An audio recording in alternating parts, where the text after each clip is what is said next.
Welcome to Arctic Aurora LifeScience. My name is Ulrika Slåne-Bjerke and I'm the CIO of the fund.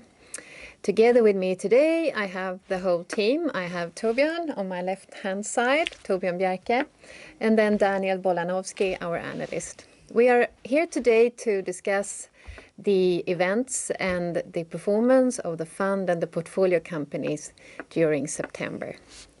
In general, markets have been very volatile, as they have been ever since the pandemic started. But September caused some fear regarding the second wave, and general markets were down between 3 and 4%. The pharma sector and the biotech sectors, however, they were stronger, and our fund was much better than the general market and actually were on the positive performance this month. Compared to our benchmark, we were almost also 2% better. And that is thanks to our selection of stocks. And interestingly, it's good to see that selection works. When we have good data or good deals, our stocks appreciate. So this month we were lucky to have one of our portfolio companies taken out with a very positive bid premium. And we have also had clinical data that were presented positive from other portfolio companies. So Torbjörn, maybe you would like to start off with talking about Immunomedic, that was the takeout, and how we found that company and why we invested. Yes, absolutely. So what really attracted us to Immunomedics was the first clinical data. This was the so-called phase 2 clinical data in triple negative breast cancer patients. This is a subpopulation of breast cancer patients that do not respond to normal treatment, the hormone treatment that normally is a fairly good treatment for the other part of the breast cancer patients. So these patients do not really have a good option. And the first clinical data that Immunomedics came with was quite astonishing. So that really caught our eyes, and we started to do the due diligence, in-depth due diligence of the company. How much better was the data they presented, or what did they achieve in patients? Oh, they achieved a fantastic response rate compared to let's say, state-of-the-art treatment that was not really state-of-the-art. So it was a really good response rate.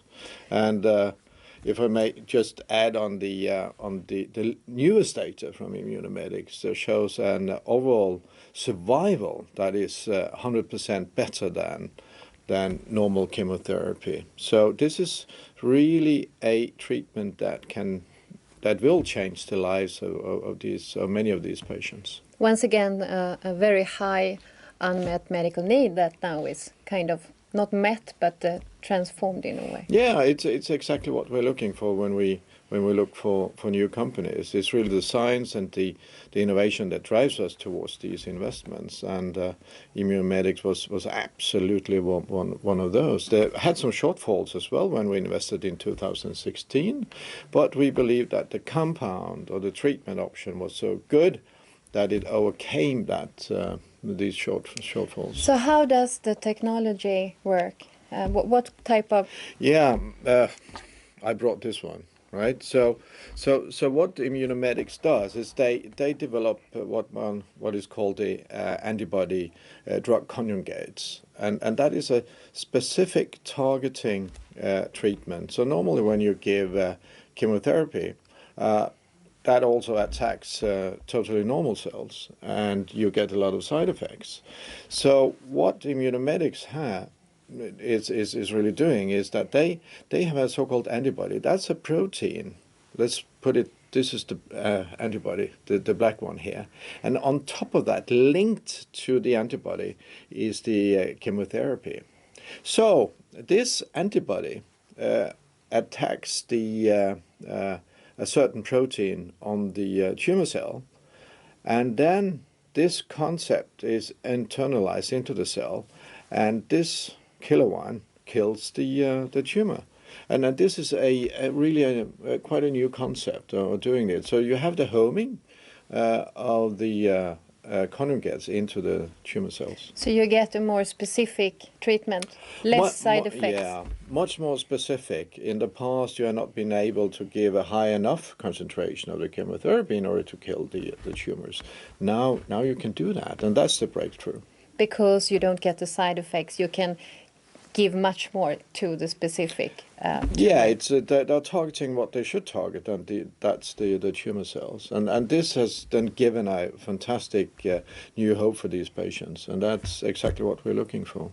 So Daniel, the field ADCs in general is very popular right now. Yeah, so confirmed by the acquisition by Gilead of Immunomedics, ADCs are becoming mainstay in many cancer forms right now.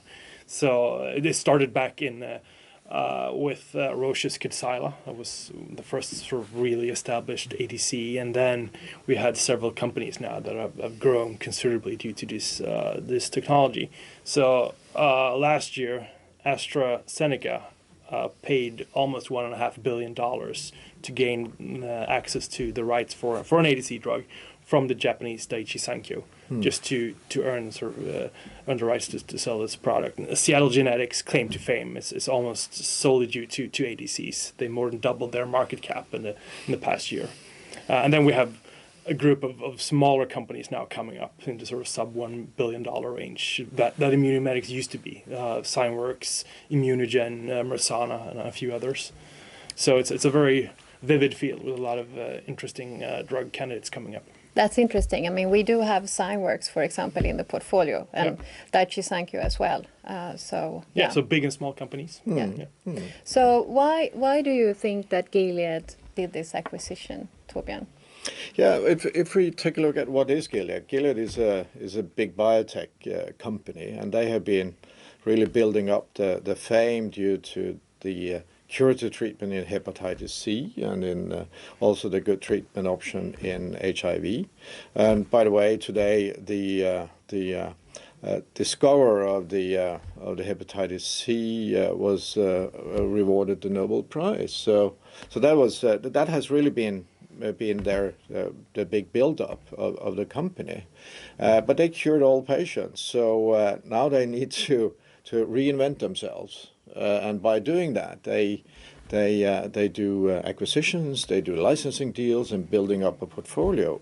And like many other companies, they're quite interested in the oncology space because that's a space where there's a lot of unmet medical need, and the compound and the pipeline, I must say, from Immunomedics gives a lot of sense to Gilead. We could see it because when the acquisition came out, of course, Immunomedics went up more than 100%, but Gilead also went up. So the market actually perceived it as a good acquisition in order to build the oncology portfolio.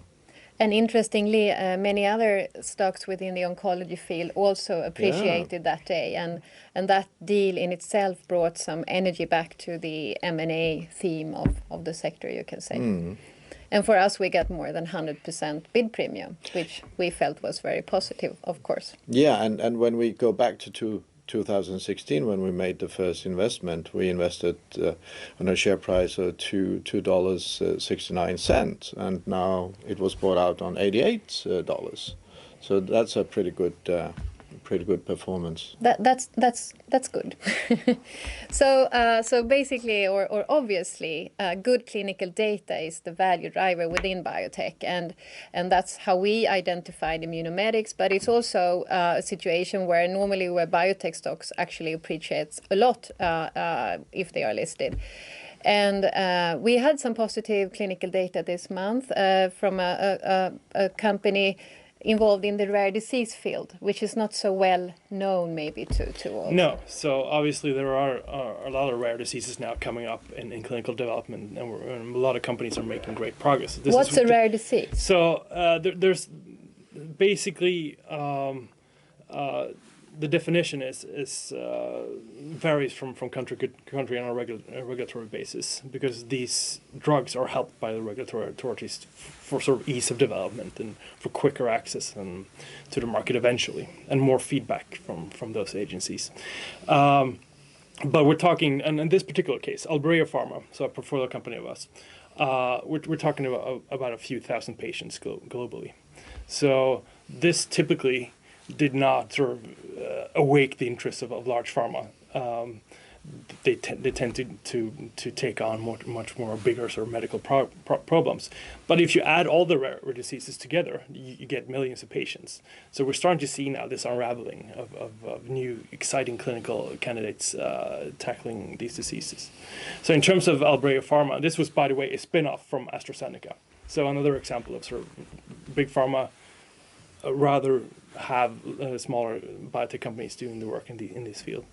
But we've also seen that you can make money from rare diseases. So this would be an interesting example. So what Albireo did was targeting a disease known as PFIC, a pretty difficult medical name. But what it meant is this disease is that patients accumulate bile acids in the liver. Typically, this is excreted to the intestines when we eat, and bile acids help us digest fats, for example. So, but having this accumulated in the liver is a bad thing. And these patients, kids actually, start doing this at a very young age. So you have disease manifestation at sort of 1 or 2 years old, and then it just becomes worse until you have to take some pretty drastic measures, surgical measures, perhaps even remove the whole liver. That, of course, is a then I hope you replace it. Yeah. Yeah. But yes, by transplant, yes. And there's also other sort of surgical interventions, like a stoma bag that can have that releases these bile acids. But obviously, it's a pretty large impediment from a quality of life perspective. And also a thing with liver diseases. If you have them, you tend to get skin rashes or itches called pruritus in medical language. This is one of the hallmarks with the PFIC disease that Albireo is targeting. So in terms of the clinical endpoints in the phase 3 trial that we now saw from Albireo, they saw one, that they reduced bile acid levels in patients, very good, and then they reduced pruritus, which is a very important quality of life aspect as well. So again, as with immunomedics, we went in phase 2, saw the data, looked very interesting, and it looked promising in terms of trying to guess what the phase 3 readout would be, and it turned out to be positive. And now when they released this data, the stock went up 40% on the day, which is, of course, a validation of that now there is a great belief in the company and the medicine. Sure. So when can this medicine be approved and out to the patients? Yeah, so they'll be sending out this application to regulatory authorities in the US and Europe to begin with, starting next year. So, and then we'll take some decision times from the authorities. But mid 21 to late 21 is when we'll see, hopefully see this drug on the market treating patients. It's pretty clear that when we focus on rare diseases, of course, as you said, there are few cases, or there are only thousands of cases, not millions of cases. But what I think is so good with the rare disease and the successful drug development is that you cure patients. Yes. Often you save lives. Yeah. And that's I think the most beauty in these, and the treatment successes are quite high. And the good thing about rare diseases is, in the case of PFIC with Albireo, is that it's a genetic disease. So you know exactly what to target. That can be difficult in, say, type 2 diabetes or more sort of the more well-known diseases. Yeah. So we've seen the emergence of gene therapy in this rare disease field, for example, where you can just target a specific gene and actually make patients much better. So that's super interesting. A lot of progress being done here in gene therapy and in rare diseases. So talking about clinical data, there is always a lot of clinical data in relation to scientific conferences. And we had ESMO, which is the big European oncology conference, taking place this month. Correct. So lots of data at these conferences. All the big and small oncology companies tend to present at these conferences. So one very highlighted presentation this year was data by Exelixis and by Bristol Myers in collaboration. So Bristol Myers has the very well-known immuno-oncology drug called Opdivo. Exelixis has this sort of targeted oncology drug that they treat renal cancer patients with. And now they're trying to to expand into frontline setting, which means that you give this to patients when they're diagnosed, and they've come up with positive phase 3 data with this drug combination. So this was positive. Obviously, now there are more treatment choices in renal. It wasn't a huge stock mover for either of these companies because we have competition in this field. So a lot of players are involved in renal cancer treatments now, which is good. That's been a very good development in the last decade or so. And Exelixis is also one of the fund's portfolio companies. Correct, yes. And in general, we see a lot of development within the oncology field. And oncology is the big area where you can expect a lot of new treatments coming. And there is still also a huge medical need. Yep. So if we look forward, I guess that this fall, this autumn, will continue to be focused on the COVID-19 and the possibility of having a vaccine in the market. And I know there is a very important meeting in, I think it's the 22nd of October in US, where you will discuss how far the different companies have come in terms of development. And we also saw actually a hiccup in AstraZeneca's development, but it was quickly resolved. So maybe, Torbjörn, you can comment a bit about the whole situation and what you expect. Will we get a vaccine before year end? Yeah, I think that in October, November, we'll have data coming from the most advanced ones, the mRNA vaccines from Pfizer, BioNTech, and Moderna. I think that will emerge, and AstraZeneca just being maybe in the same time period. I definitely believe that there is a good chance that we will have a working vaccine within this year, in the end of this year. However, the challenge will be to be able to produce enough doses to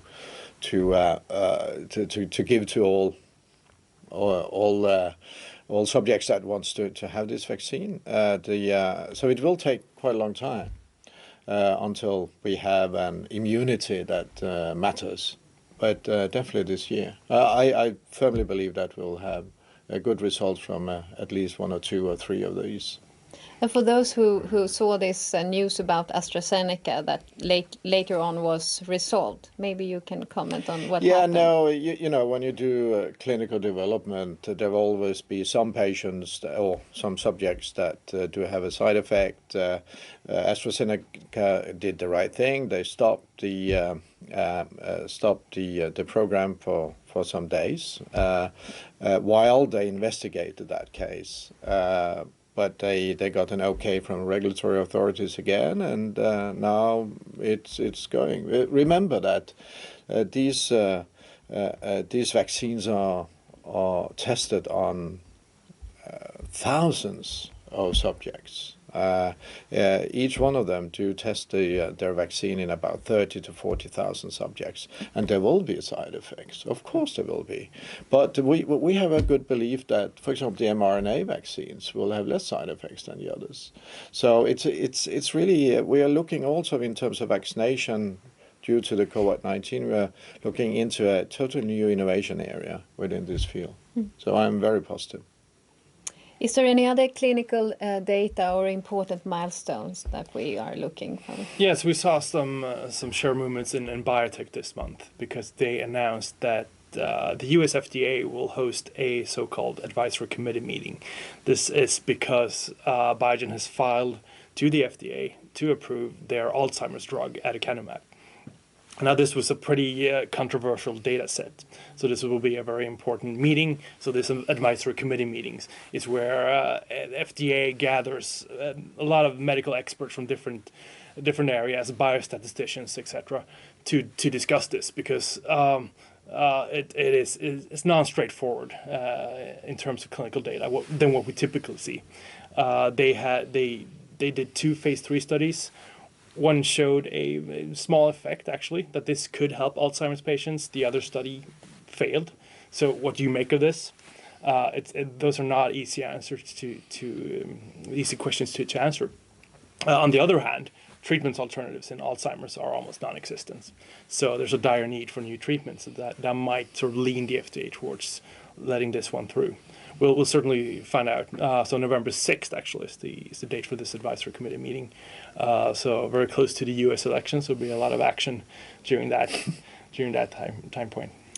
Yes, so we will have a very exciting month or 2 months going forward. We have the US election, we have that meeting, and we have the development of the vaccines. And currently also we have the president of the US hospitalized with COVID-19, which of course will be in the center of the market's expectations and movements going forward. We would like to thank you for listening. This type of video update we plan to produce monthly to discuss the fund, things happening in the market, things happening related to our portfolio companies. And please feel free to come with feedback, and thank you for listening. Thank you. Thank you. Thanks.